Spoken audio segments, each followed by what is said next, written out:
Buenas noches, es un verdadero placer para nosotros como Instituto Libremente y particularmente para mí en esta oportunidad poder contar con Hugo Nelson Vera Ojeda, a quien considero uno de los intelectuales paraguayos más brillantes en vigencia en la actualidad. Hugo se dedica, aparte de ser docente universitario, analista político de formación, abogado y máster en ciencias políticas, también está muy ligado a los medios de prensa y sobre todo especialmente a dar una batalla, digamos, directa y sin cuartel contra la corrección política allá en su país.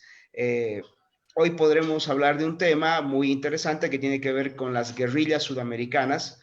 Recordemos que en Bolivia estamos viviendo una especie de nuevo nacimiento de los focos guerrilleros. Ya en el mes de agosto, el MAS nos ha mostrado sus intenciones de generar guerrillas, ¿no? Con gente armada, grupos violentos, etcétera. Y bueno, hoy sería interesante tocar este tema con Hugo, que, que es un experto en este asunto. Hugo, muchas gracias y a nombre del Instituto Libremente, pues te agradezco mucho este tiempo que nos vas a dedicar y te cedo la palabra. Muy bien, muchísimas gracias, querido Hugo. Esta oportunidad la valoro muchísimo, teniendo en cuenta de que cada vez son más escasos los espacios en donde podamos hablar, donde se puede desarrollar por lo menos una visión que contraste un poco a este neomarxismo y digamos, es una nueva forma de censura, diría yo, que es muy difícil realmente encontrar. Cada vez más es más complejo en ese sentido, y por eso valoro mucho que las organizaciones civiles a lo largo y ancho del mundo ya a esta altura están haciendo también lo propio para poder transmitir de una u otra forma las ideas que hacen a la libertad, y precisamente haciendo como un acto de resistencia prácticamente a la tiranía que en muchos lugares estamos viendo. Este tema que han elegido, yo creo que es no solo coyuntural, sino que yo diría que hasta capital para el debate que hoy se está dando, teniendo en cuenta de que se trata siempre de una imposición. Todo es una imposición siempre de una hegemonía, de una idea que es, finalmente se trata de materializar por la fuerza. El, el término subversión está muy, digamos, asociado a todo lo que es vamos a decir, esta intención de cambiar todo lo conocido. De hecho, que subversión es precisamente cambio, y un cambio que puede darse de dos formas, que es el cambio abrupto, que es el cambio revolucionario, y la subversión cultural, que es de estilo más prolongado, como el socialismo fabiano, por ejemplo, o el marxismo cultural, que son subversiones también planificadas, pero tienen, digamos, otro modus operandi. El tema de las guerrillas eh, no es algo nuevo. Eh, yo creo que es justo que hagamos una distinción entre lo que es la guerrilla y lo que es el terrorismo, porque la tendencia a confundirlos. Siempre hay una creencia de que las dos cosas son uno mismo. En realidad no, la guerrilla es una, digamos, táctica que tiene por principal característica que es algo, digamos, veloz, es algo que no es prolongado, que es algo que está direccionado a una incursión que genera una especie de confusión, para que precisamente por la poca fuerza que tiene, no es posible sostener un combate regular contra ejércitos regulares. Entonces, esta técnica también puede ser utilizado. De hecho, que en la guerra de la Triple Alianza en Paraguay, la técnica de la guerrilla fue utilizada y de hecho con mucho éxito hacia el norte, cuando el ejército brasilero de hecho que invadió el Paraguay por el norte y a través de una guerrilla de desgaste, que es otra de las características, se busca un desgaste, se logró finalmente una victoria ante un ejército regular y mucho más grande. Entonces, esa es la principal característica. Es sencillamente una técnica o un método en donde se utiliza y se tiene en cuenta que hay una desproporcionalidad con el adversario. Algunos consideran que los primeros guerrilleros fueron los celotes, en la época en que Roma era prácticamente dueña del mundo occidental, en los años 60 a 73. En realidad la guerra judeocristiana del 66 al 73, en donde la superioridad del Imperio Romano hacía que fuera imposible que se pudiera recurrir a una guerra mucho más frontal. Entonces se recurrió los celotes, que pasó a la historia como término prácticamente de terroristas, y la técnica que usaban era la de la guerrilla. De hecho, el término sicario viene de ahí, de los celotes que eran muy hábiles en el uso de la sica, que era una especie de cuchillo, y eran muy hábiles y se los consideraba asesinos muy eficaces. De ahí viene también esa palabra sicario. Pero en realidad hasta Sun Tzu ya lo menciona como una técnica. Entonces esto tendremos que decir que la guerrilla propiamente está desprovista de una moralidad, porque es simplemente un método, es simplemente la utilización para un fin específico. Ahora, cuando la guerrilla tiene connotaciones u objetivos, digamos, diferente a un objetivo, digamos, que va más allá de lo que sea la resistencia contra la tiranía, o sencillamente se busca una subversión violenta, es cuando podemos hablar de terrorismo. Es muy complejo hablar del tema terrorismo porque depende de quién lo diga, dicen muchos. Por eso es que la definición política de repente hasta puede ser incluso concurrente en el sentido de quién lo está diciendo. El terrorismo por lo general se caracteriza más allá de tus objetivos, si es bueno o malo. La principal característica es que los objetivos son siempre civiles. Si los objetivos son siempre civiles, estamos hablando de terrorismo, aun cuando lo haga el propio Estado. Si el Estado está haciendo este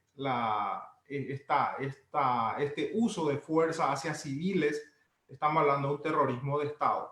Y cuando estamos hablando de civiles que utilizan la fuerza, ya sea una fuerza letal, o el secuestro, o cualquier tipo de violencia que busque doblegar la moral individual y, por qué no, hasta colectivamente hablando, se está hablando también de terrorismo. Entonces, partiendo de esa, digamos, por esa definición, porque es importante a la hora de ir ahondando más en este tema para entender un poco de quién es guerrillero, quién es terrorista, y si guerrillero siempre es lo mismo que terrorista, ¿verdad? Y vemos que hay una diferencia, y por supuesto ambos pueden converger en un mismo, digamos, en una misma definición, ¿por qué no, verdad? Acá hay que tener en cuenta una cuestión capital también, que es ¿qué hay de trasfondo? ¿Qué es lo que se busca con esto y por qué el terror?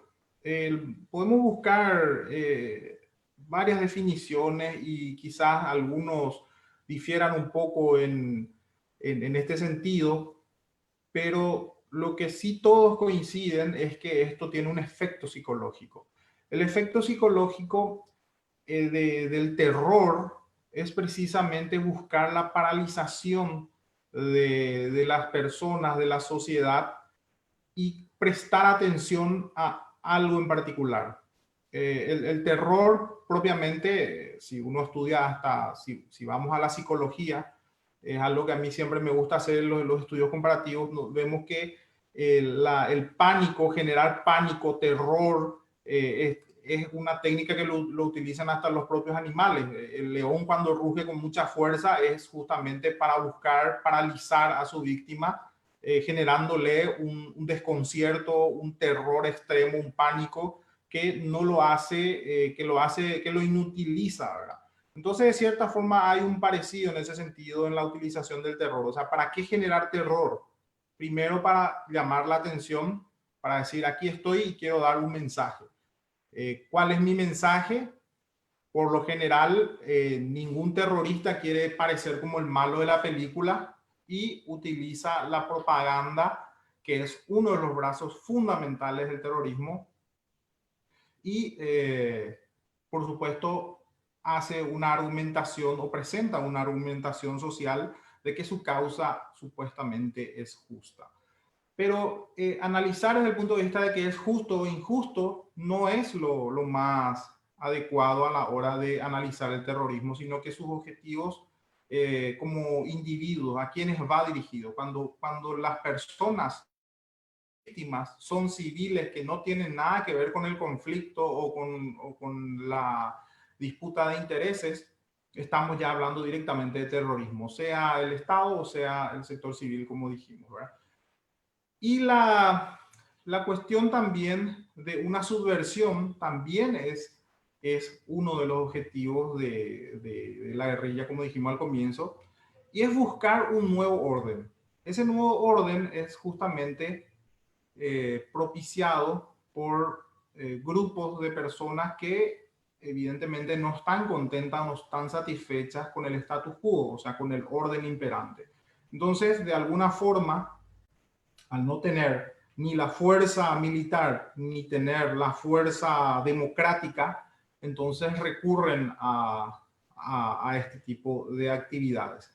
Y vemos que estas guerrillas a lo largo y ancho de Latinoamérica se ha iniciado precisamente cuando, por lo menos los de extrema izquierda, cuando comenzaron a tomar las armas, viéndose en desventajas democráticas e incluso con fuerza misma, porque la derecha también propició algunos golpes de Estado en donde tenía el control total. Entre los años 50, 60, 70, incluso 80, comenzaron a surgir muchos grupos guerrilleros con un objetivo de un cambio de modelo. Ese cambio de modelo que propiciaba el marxismo, o de hecho que propicia. Y ahí es donde quiero entrar a analizar cuál es la relación de esta guerrilla con el marxismo. Siempre estuvo relacionado al marxismo y no necesariamente. También, como dije, grupos de derecha también utilizaron este recurso. En Paraguay también hubo varios casos de guerrillas que finalmente fueron aplacadas por la dictadura del general Stroessner, y que también había grupos de izquierda y de otras ideologías. Ahora recurrieron a esa estrategia móvil, veloz, de desgaste que es la guerrilla, pero sin éxito alguno. Entonces, ¿qué pasa con la intención de generar un cambio revolucionario? También tiene algo que ver acá las ideas que tienen los, digamos, constructivistas racionales. ¿Qué son los constructivistas racionales?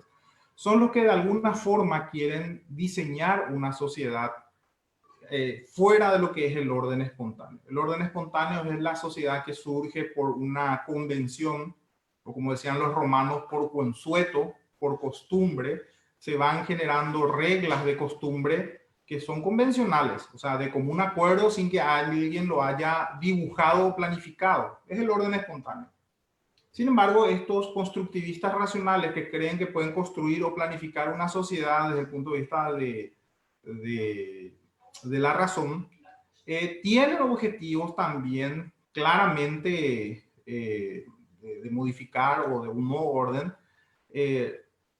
Plantean este nuevo escenario, por supuesto, si es que no lo pueden hacer teniendo la fuerza y aún teniendo la fuerza total, creen que es posible ese cambio. Y la historia nos ha demostrado de que aun cuando tengas todo el poder, toda la fuerza, es imposible ese orden revolucionario o ese nuevo orden revolucionario. Y uno de los ejemplos más claros es la Revolución Francesa. La Revolución Francesa podemos decir que los que recurrieron a la fuerza, los revolucionarios, tuvieron éxito en cuanto a la toma del poder, pero tuvieron suerte o éxito en lo que se refiere a la modificación del status quo, del nuevo orden, y no, porque ellos recurrieron justamente al racionalismo como la excusa para vencer al misticismo, o sea, querían desaparecer ese status quo de misticismo en donde el clero tenía mucha fuerza, pero el clero finalmente era una fuerza política, pero ellos querían no solamente eliminar el clero como fuerza política, sino que querían eliminar el misticismo que estaba dentro de la costumbre de la guillotina a muchísimas personas por la sola creencia. Entonces, ¿tuvo éxito finalmente? No, no tuvo éxito. No se logró ese cambio, ese nuevo orden que pretendían, porque el cambio estructural, el cambio de una sociedad a través de la violencia, tengas toda la fuerza o no tengas toda la fuerza, está demostrado que es imposible. Por eso es que hay una contradicción entre los marxistas mismos y hay una dicotomía dentro de lo que es el marxismo. Están los marxistas revolucionarios, atendiendo a que Carlos Marx predecía que ese cambio social se iba a dar porque iba a ocurrir la revolución del proletariado, pero Carlos Marx no hablaba de un estímulo hacia la lucha de clases. Siempre digo que los marxistas son más papistas que el Papa, ¿verdad? O sea, son más radicales o por lo menos han desdibujado las mismas ideas de Carlos Marx. Carlos Marx no hablaba de estimular esa lucha de clases. Carlos Marx simplemente hacía una lectura equivocada, por supuesto, a mi modo de ver, de la historia y utilizando la dialéctica materialista o el historicismo, creía que los cambios se iban dando por revoluciones en la historia. Entonces él decía que la revolución era cuestión de tiempo, que el capitalismo iba a caer por su propio peso porque dentro del capitalismo estaba el gen de la destrucción o el gen de su propia destrucción, lo cual, a decir de Ronald Reagan, que decía que siempre he sido invitado al funeral del capitalismo, pero el muerto nunca aparecía, decía. Hasta hoy día no se ha dado esa caída del capitalismo como lo creía Carlos Marx. Entonces, ¿qué pasaba con esa revolución que nunca estaba llegando? Al contrario, cada vez más personas salían de la pobreza, cada vez más personas que a la idea de Carlos Marx tendrían que haber sido los revolucionarios, cada vez estaban más contentos y con la panza llena. Entonces, eso generaba una preocupación en ciertos sectores marxistas. Por ejemplo, Rosa Luxemburgo en Alemania, que decía que habría que ayudarle a la revolución. Entonces se tendría que estimular esa revolución utilizando la fuerza. Entonces ahí es donde comienza el marxismo a mutar hacia, sabemos que la primera mutación del marxismo vino con Lenin, ¿verdad? Cuando Lenin pasa el marxismo económico, porque Carlos Marx era de la escuela materialista económica, entonces, o la escuela clásica que él mismo bautizó de esa forma. Entonces, esa mutación de la economía a la política se debe a Lenin, pero precisamente Lenin ya con ideas revolucionarias. De hecho, que la revolución rusa es justamente por una toma por la fuerza. Entonces, esto se genera a través de una fuerza en donde no ya es la fuerza de la historia, sino que estos neomarxistas son de la idea de ayudarle a la revolución, estimulando esa lucha de clases, que es diferente al concepto de Carlos Marx. Carlos Marx no hablaba de que se tendría que estimular la lucha entre el pobre y el rico. Él decía que eso se daba naturalmente.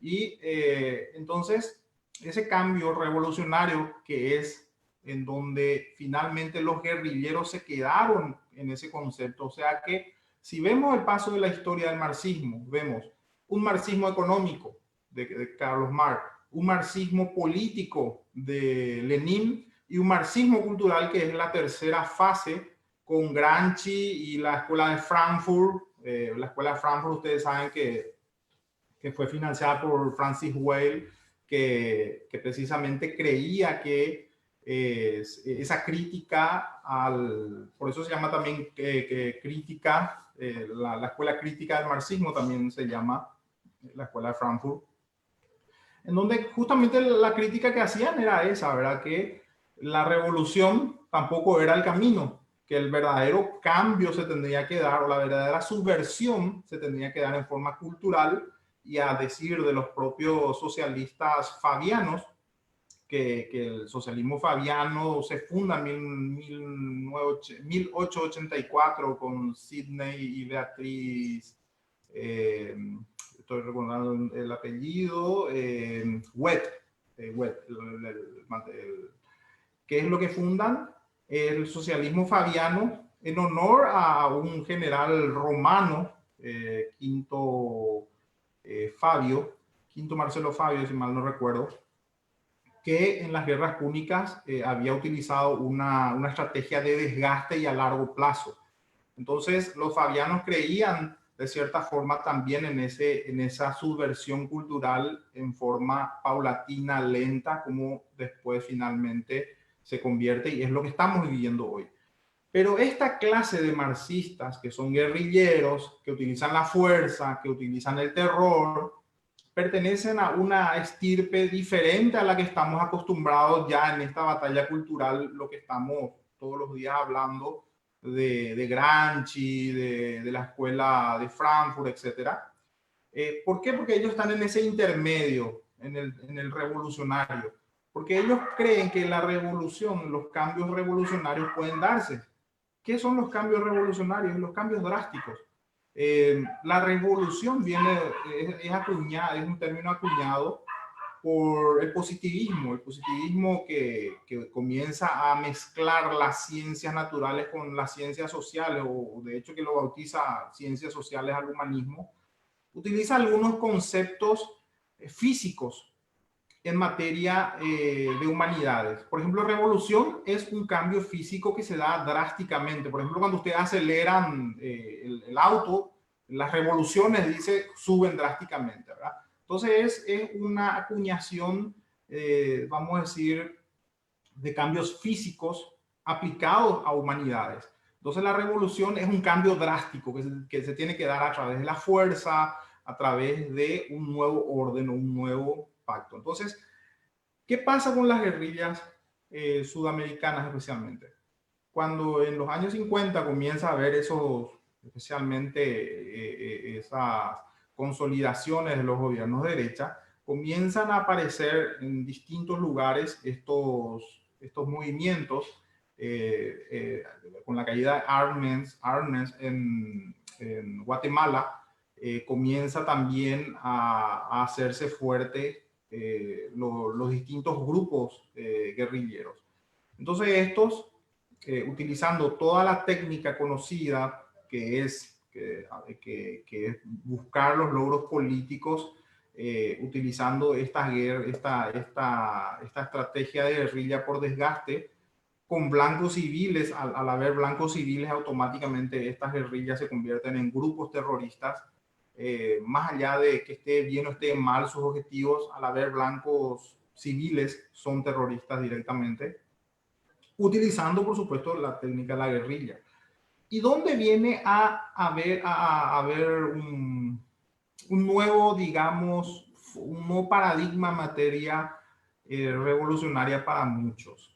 Digo para muchos porque sencillamente era una especie de rebranding, como decimos, o sea, algo que ya existía pero con un nuevo rostro, es con Ernesto Che Guevara. Ernesto Che Guevara tiene éxito, relativamente éxito, con un grupo de guerrilleros que toman Cuba y por suertes de la época de coyuntural, van tomando la adhesión del pueblo, porque también la dictadura que vivía Cuba, la de Batista también era bastante fuerte, pero notoriamente mucho más exitosa en materia económica, por lo menos, que la que se implantó después con Castro. Entonces, al tener éxito, ¿qué es lo que pasa? Ernesto Che Guevara cree que lo que le pasó realmente puede ser replicado en otros lugares. De ahí es que tiene hasta una idea de que eso es científico. O sea, porque ocurrió una vez, eso puede ser replicado en varios aspectos, ¿verdad? Que, por cierto, es una de las características de la ciencia, ¿verdad? La ciencia tiene tres características fundamentales. La reducción en sus partes mínimas, que sea medible y por sobre todo que sea reproducible. Bueno, esa reproducción es lo que trata de hacer y escribe de hecho un libro y él trata de hacer lo mismo en otros lugares. Se va a probar suerte en África, luego se va a probar, ustedes en Bolivia saben perfectamente la historia, ¿verdad? Trata de hacerlo en Bolivia. ¿Por qué? Porque la idea que él tenía era la del foquismo, por más de que el foquismo no es un término acuñado por él, sino que ya vino después. La intención era que un grupo de guerrilleros vayan tomando un país por la adhesión que va generando la población en ellos. Claro, él lo que estaba haciendo era una descripción de lo que le pasó a él anecdóticamente en Cuba, tratando de elevar eso a una categoría de estrategia. Precisamente el Che Guevara cae en Bolivia porque los que lo combatieron justamente leyeron su propio libro, entonces era absolutamente predecible, ¿verdad?, lo que iba a pasar y bueno, entre otras cosas, él cae y es abatido en Bolivia. Entonces, ahí comienza el concepto de guevarismo, la guerrilla guevarista, que tiene todas las particularidades de una guerrilla que ya vemos desde los celotes o de Sun Tzu, si quieren, ya vemos esa característica, que es, por ejemplo, los ataques móviles, pequeños, a escala y buscando un desgaste. Esa es la característica de la guerrilla. Entonces, ¿qué es el aditivo que trae el guevarismo? Que es a los efectos de buscar el nuevo hombre socialista. El nuevo hombre socialista es el objetivo de la revolución, de la nueva, digamos, estrategia o de la búsqueda de ese nuevo orden. Ese concepto del guevarismo es lo que mantiene de cierta forma como una especie de idealismo platónico para los neoguerrilleros. Hoy en todos los lugares estamos viendo que estos grupos tienen como bandera la propia efigie de Che Guevara. O sea que el guevarismo, las guerrillas guevaristas o foquistas, buscan de cierta forma esa anécdota o esa coyuntura que le tocó a Ernesto Che Guevara. O sea que buscan implementar una revolución marxista, buscando el nuevo hombre socialista, como decía Ernesto Che Guevara, utilizando la fuerza desde un foco para tomar toda la población. Es lo que estamos viendo en casi todos los países de América Latina, en donde se trata de cierta forma de instalar esto. Por supuesto, hay diferencias con los neomarxistas o los marxistas culturales, en el sentido de que la revolución, como el propio Gramsci lo notó, la revolución no es posible sin una subversión. Hay que distinguir que subversión no es lo mismo que revolución. Subversión es un cambio. La subversión puede ser revolucionaria o cultural. Entonces, esta revolución es imposible, según los marxistas culturales, porque es insostenible, como el propio Gramsci lo nota cuando va a la Unión Soviética, a Rusia, huye del fascismo de Italia, de Benito Mussolini, y a la vuelta, cuando él cae preso en Italia, escribe los famosos cuadernos de la cárcel, en donde hace esa crítica de que es insostenible si no hay un cambio cultural. O sea, la subversión tiene que ser cultural. Esa es la principal diferencia. Entonces, lo que hoy estamos viendo, estas guerrillas están motivadas, son marxistas, vamos a decir, ni siquiera son marxistas tradicionales, porque los marxistas tradicionales o los marxistas, vamos a decir, originales, son críticos a la economía. Ellos son economistas materialistas. Estamos hablando de una revolución de segunda etapa. O sea, estos guerrilleros están en la segunda etapa del proceso histórico del marxismo, en donde con Rosa Luxemburgo y Lenin y otros creían que la revolución era el camino para aplicar el marxismo. De hecho, que el propio Lenin se dio cuenta también rápidamente que la revolución no iba a ser posible, por más que ella tenía el poder. Él casi pierde el poder, eso es muy poco contado, de que él casi pierde ese poder que toma revolucionariamente y se da cuenta de que es imposible hacerlo drásticamente y aprueba lo que él llama las nuevas políticas económicas y políticas, ¿verdad? En donde hay algunos 10 puntos más o menos donde dice que o sea, trata de no endurecer mucho su revolución y lo presenta un poco más leve, por decirlo así, ¿verdad? Entonces, estos revolucionarios lo que buscan es ese cambio, esa subversión de la subversión política, ese nuevo orden a través de la fuerza.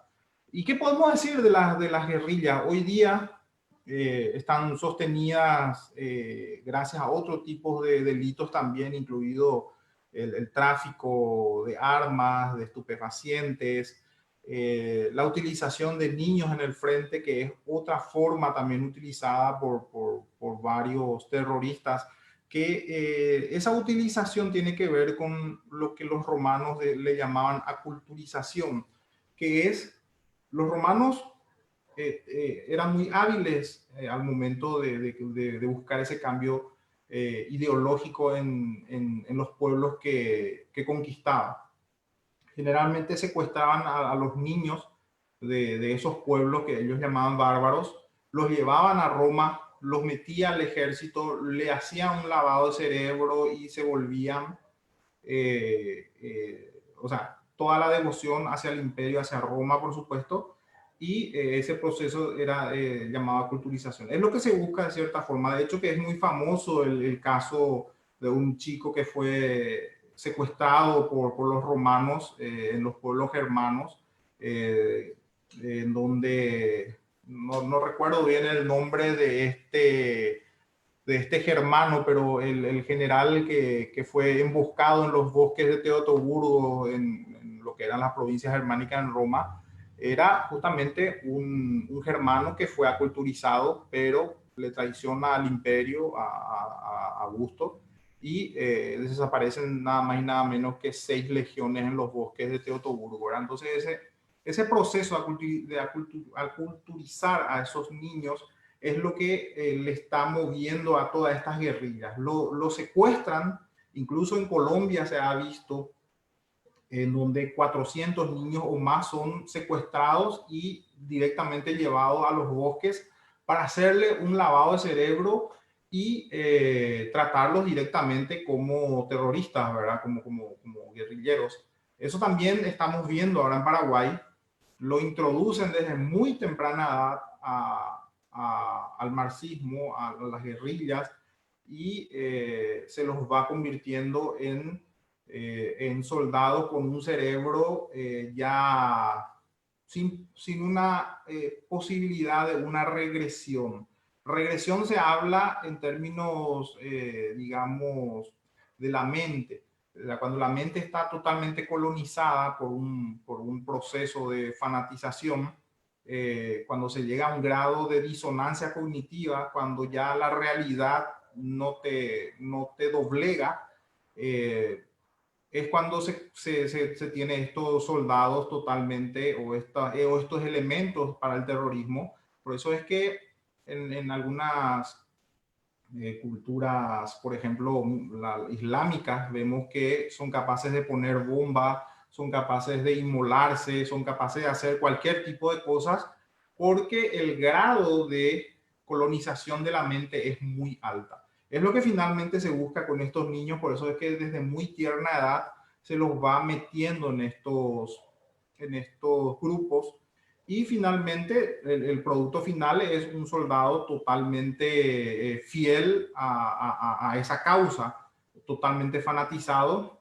y absolutamente controlable, porque crecen dentro de una disciplina de hierro, una disciplina espartana, ¿verdad?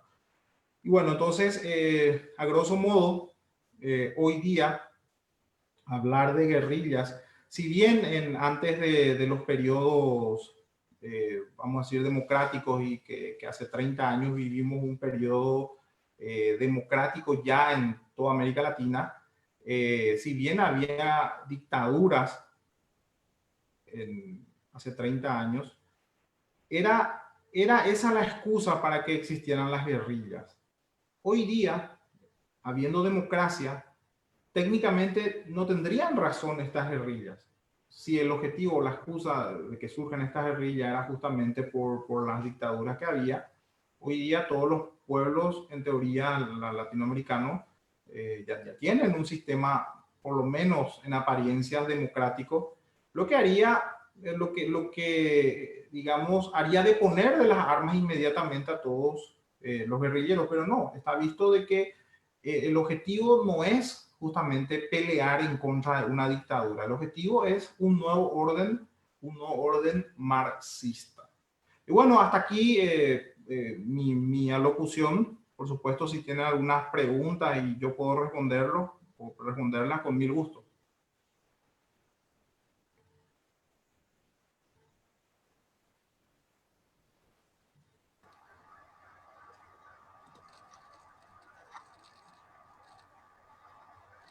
Hugo, ¿me escuchas? Sí. Excelente. Eh, Tengo unas consultas acá, he clasificado, son cuatro muy interesantes. Y hay gente que está preguntando acerca del caso de las FARC. Recordemos que hubo un plebiscito, un referéndum en Colombia, donde le pidieron a la gente que decida si estaban de acuerdo con las negociaciones de paz que estaba estableciendo el gobierno con este grupo armado hace algunos años. La ciudadanía rechazó este acuerdo. Eh, Casi inédito en ese país, pero es algo que hace generalmente una guerrilla. La guerrilla tranza, intercambia, quiere que se limpien sus delitos a cambio de un acuerdo de paz, que supuestamente lo llaman acuerdo de paz. ¿Cuál es el procedimiento que siguen este tipo de organizaciones marxistas cuando deciden hacer acuerdos de paz? ¿Es el que han seguido en Colombia? Tratar de que se eliminen los delitos que ellos han cometido. Ese es el modus operandi que realizan estas organizaciones, porque hemos visto ese caso, por ejemplo, hemos visto algún caso acá en Bolivia. ¿Cuál es su opinión al respecto? Bueno, aquí ocurre algo que yo diría que es un elemento nuevo dentro de la historia. Es una especie de Frankenstein. Si ustedes ven el rebranding que hace las FARC, que antes tenía dos armas de fuego en su logotipo o en su bandera, hoy son dos corazones. ¿Qué quiere decir esto? Que se están dando cuenta de que es más efectivo recurrir a la subversión cultural, pero con un importante aditivo de la fuerza. Es decir, voy a deponer las armas, pero cuando yo tenga asegurado todo el poder. Para eso, la FARC invirtió mucho dinero también en su versión cultural. De hecho, que hay telenovelas como La Niña u otros medios propagandísticos que han sido muy fuertemente financiados para crear una idea de que sus objetivos son nobles y políticos, ¿verdad? Que ya es parte de una subversión cultural. Entonces, teniendo los espacios ganados en lugares de decisión, el mismo Santos, que era el presidente, tenía ideas y simpatías ya hacia el marxismo, buscar esa, digamos, esa conciliación con los marxistas culturales y los marxistas revolucionarios llevan adelante ese tratado de paz, por supuesto, con un viso de punto final, de una tabula rasa, es decir, olvidar todos sus delitos y a partir de aquí supuestamente iba a haber una paz, lo cual es un blef, o sea, un absurdo total, porque precisamente estaba hablando hoy con una de las expertas de la fundación en esa materia. Me hablaba también del Tratado de Princeton, que está muy ligado a Brasil, en donde todos estos terroristas de los años 60, 70, 80, de cierta forma se los tenía que ayudar para llegar al poder. Así vimos como, por ejemplo, Pepe Mujica y otros guerrilleros llegaron al poder, y de la propia Dilma Rousseff, Lula, o sea, personas que estaban muy vinculadas han tratado de blanquearse. Entonces lo que está haciendo Colombia es simplemente más de lo mismo, tratar de fusionar o esconderse dentro de ese marxismo que se arropa con la democracia, que finalmente viene a ser lo mismo, ¿verdad? El propio socialismo fabiano, si ustedes ven su símbolo, es un lobo disfrazado de cordero. Abiertamente en sus símbolos ellos dicen eso. Entonces hay que tener mucho cuidado con estas propuestas de paz. Aquí mismo tenemos periodistas que están hablando de hacer canjes o de enviarlo al exilio a estos terroristas que hoy están privados de libertad, de darles ciertas amnistías.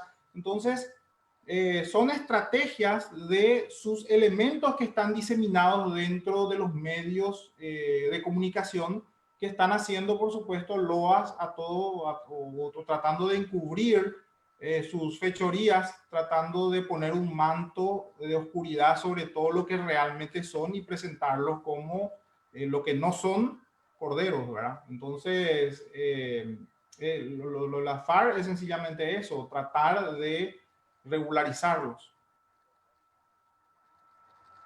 Ok. La siguiente pregunta.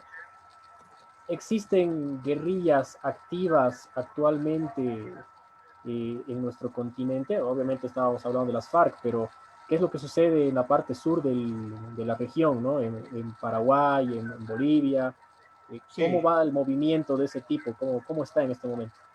Sí, por supuesto, sí, siguen existiendo. La FARC es la más conocida, el LN también, el ELN también, también acá tuvimos de hecho guerrillas más fuertes de la que hoy está el 14 de mayo, FULNA, y hoy está el EPP, el Ejército Paraguayo del Pueblo, el ACA, bueno, y por supuesto han quedado resabios dentro de otros países como lo fueron los Tupamaros en Uruguay y varios otros que todavía quedan, digamos, vamos a decir, remanentes de esas guerrillas. Pero también es importante de que, mencionar de que esto hoy no han cambiado mucho las intenciones, solamente que están también infiltrados como políticos, infiltrados y son brazos del marxismo dentro de los parlamentos.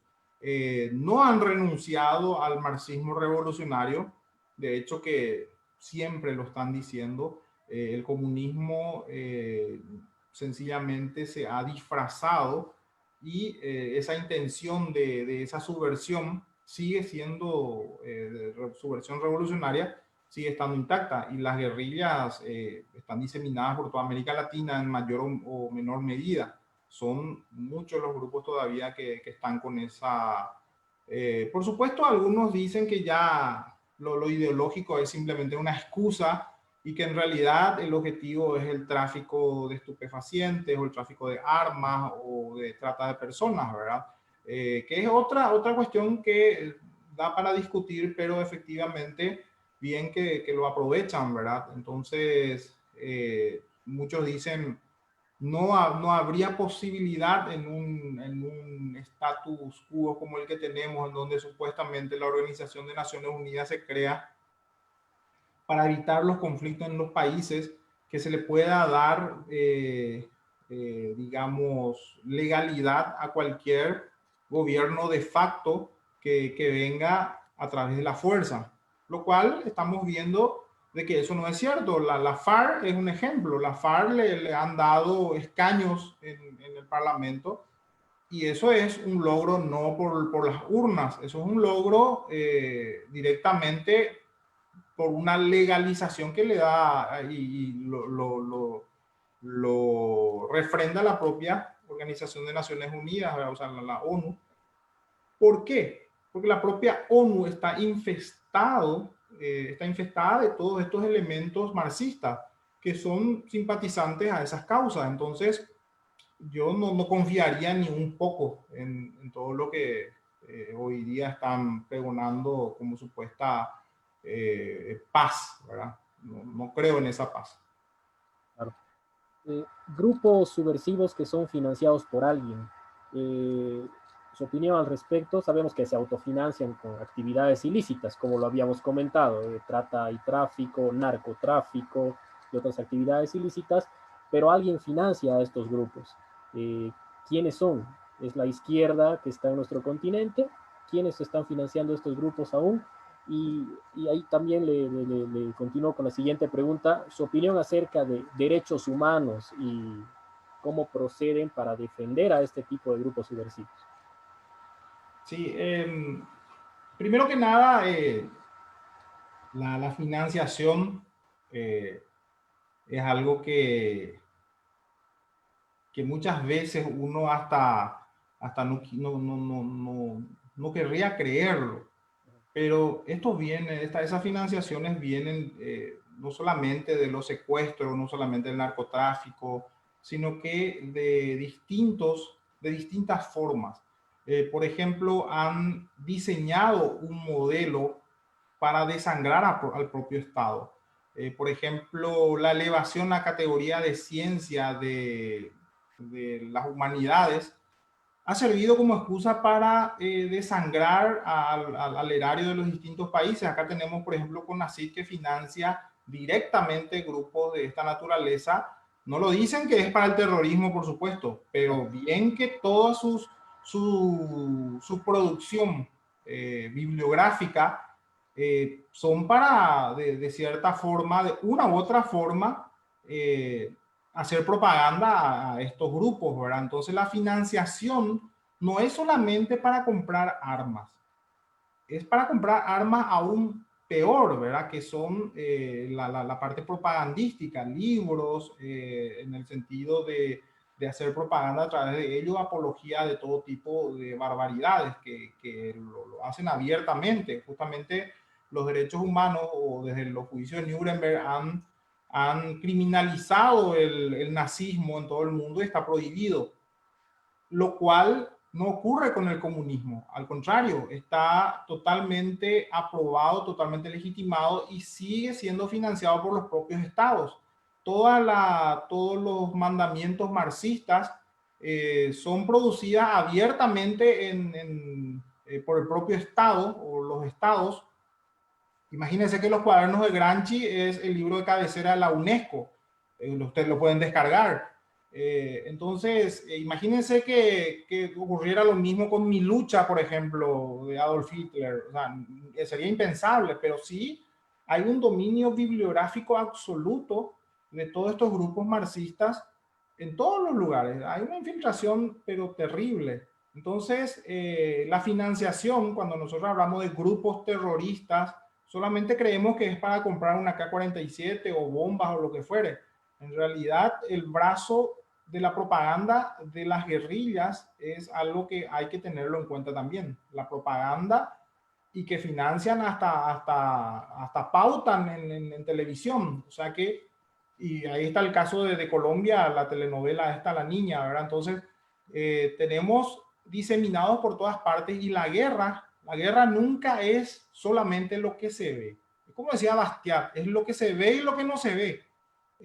Hay cosas que son muy obvias ante nuestros ojos, y otras que están perfectamente camufladas. Entonces, cuando hablamos de financiación, yo quisiera ir más allá de las simples armas letales o directas, como las armas de destrucción o asesinato, sino que también me referiría a las armas de propaganda, y eso hay dinero en abundancia pagado por nuestros propios impuestos. Pues, otra pregunta de la audiencia que tenemos. En nuestro país, en Bolivia, como usted bien sabe, hubo un problema de fraude electoral en las pasadas elecciones. El partido político del Movimiento al Socialismo, que era el partido de Evo Morales, que es el partido de Evo Morales, nosotros pudimos percibir situaciones de violencia, amedrentamiento y de técnicas tácticas de guerrilla, dirigidas desde el socialismo de Evo Morales. ¿Cree usted que en Bolivia se han podido instalar grupos guerrilleros, o ya son grupos guerrilleros subversivos los que están participando del socialismo de Evo Morales? Bueno, la guerrilla, a referirme a él, de que es una táctica de combate. Es veloz, para desgaste, y por supuesto cuando una fuerza es superior. Lo que yo sí creo es que los grupos están haciendo terrorismo, no solamente con guerrillas, sino que con todo tipo de hostigamiento. Estamos hablando de terrorismo, incluso desde el propio Estado. Recuerden que la definición de terrorismo también se da desde el Estado. O sea, cuando los blancos son civiles, automáticamente estamos hablando de terrorismo, más allá de su motivación ideológica o de credo. El blanco es lo que define al terrorismo de una estrategia de combate o una guerra regular. Entonces, efectivamente, estos elementos que antes estaban en la selva, perfectamente puede estar sentado en una universidad dictando clases o como alumnos. Hay lugares en donde claramente vemos personas que están con ese objetivo, apoyando a estos grupos desde las universidades, desde el Estado, buscando pervertir el orden.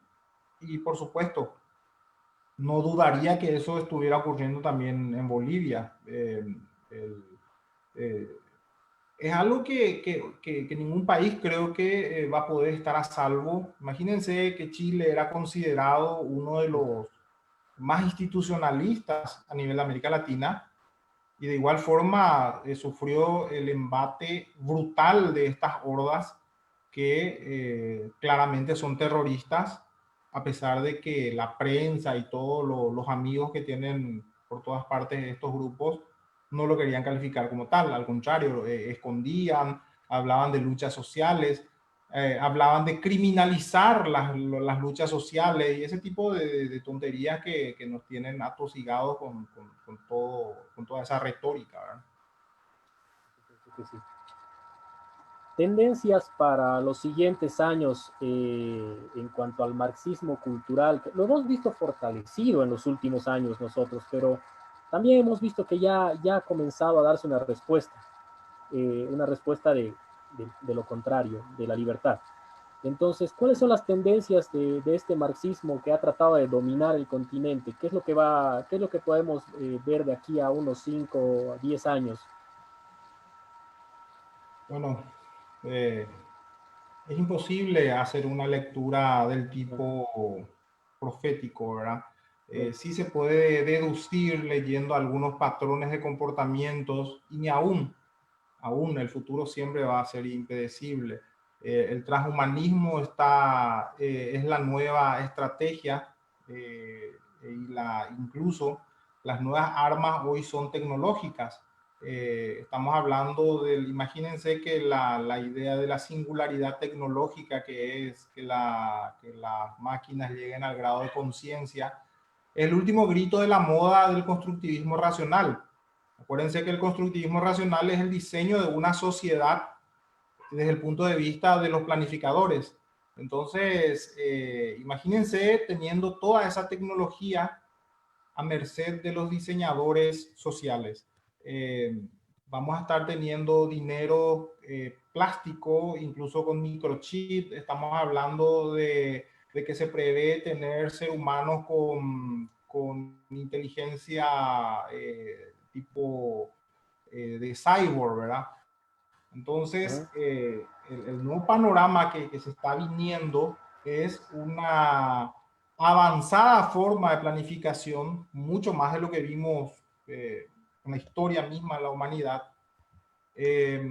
Yo siempre me viene a la cabeza de que el famoso discurso de Catón, que fue rescatado por Cicerón, que él decía que la razón de la grandeza de Roma siempre fue porque los ciudadanos tenían conciencia individual y que no era porque las cosas se decidían como un tirano, como en Licurgo, en Esparta o Minos en Creta, decía, sino que se debe a la conciencia de todos sus ciudadanos. Y decía, y esto siempre es lo que me llama la atención, por más que exista un cerebro que pueda copiar todas las cabezas del mundo, aún así va a ser imposible un orden social, vamos a decir, estructurado. Por supuesto no son sus palabras exactas, pero a lo que voy es de que hoy pareciera ser que estamos viendo ese escenario distópico, diría yo, de Catón. O sea, estamos viviendo lo que es la Big Data, ese cerebro que pueda copiar toda esa inteligencia de todos los seres humanos para una planificación a gran escala que, sumado a todas las creencias, dogmas que viene de la idea materialista de la economía, que es la idea materialista de la economía, creer que la economía pasa por cosas que se pueden repartir o distribuir, como un pedazo de torta, en donde si hay 10 personas y yo tengo 5 pedazos, deduzco que va a haber escasez. Y no puedo deducir que la economía es subjetiva y que puede ser producida más tortas para más personas. Entonces, surge el maltusianismo, surge ideas de distribución de riquezas, surgen ideas del dogma de Montaigne, de que el rico se hace más rico a costa del pobre, y todas esas ideas de distribución que en cabezas de personas que toman decisión, imagínense alguien que tenga el interruptor de toda la computadora universal y que pueda comenzar a elegir quién vive y quién no, por ejemplo. O sea que el futuro es aterrador, pero también alentador porque siempre que se ha tratado de poner un dique a la libertad, esta se ha escurrido como el agua se escurre de las manos, por decirlo así. Excelente frase para concluir esta ronda de preguntas.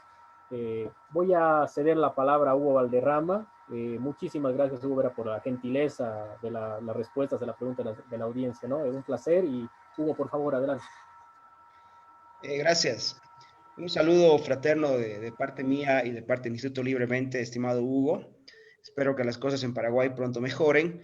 Ha sido un honor tenerte hoy hablando de este tema fundamental que son las guerrillas sudamericanas en nuestro...